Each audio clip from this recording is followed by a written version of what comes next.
ना तो गिलास एक कतरे से भर जाता है, ना ही इंसान एक लफ्ज़ से नाराज़ होता है।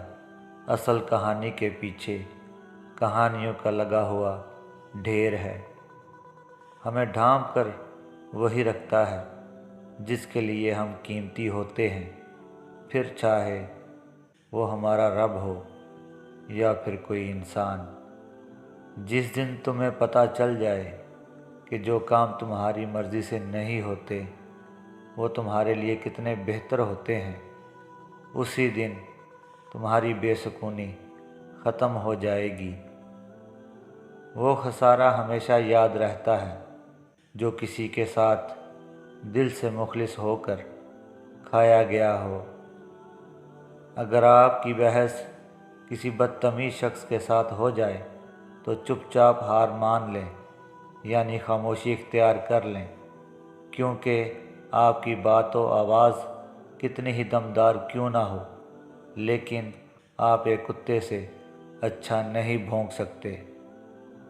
जो शख्स तुम पर गुस्सा करे मगर फिर भी ताल्लुक़ ना ख़त्म करे, वो बुरे वक्त में तुम्हारा सच्चा साथी है। बर्दाश्त होता नहीं हमसे कि किसी और का ताल्लुक़ भी हो तुमसे। दिल चाहता है हवा से भी कह दूं कि तेरे साए से हट कर गुज़रे। जब घरेलू फ़ैसले करने के लिए बाहर के बंदे की ज़रूरत पड़ जाए तो समझ लें आपका ख़ानदान तबाह हो चुका है। निभाना जिसको कहते हैं तो वो कुछ ही लोगों को आता है। बड़ा आसान है कहना कि मुझे तुमसे मोहब्बत है।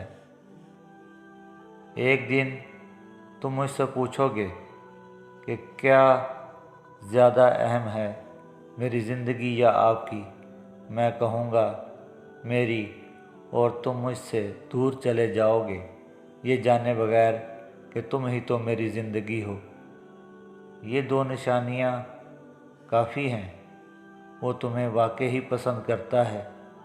एक, जब वो आपको सबसे ज़्यादा अहमियत दे, यहाँ तक कि अपने रिश्तों में भी आप सबसे ऊपर हों।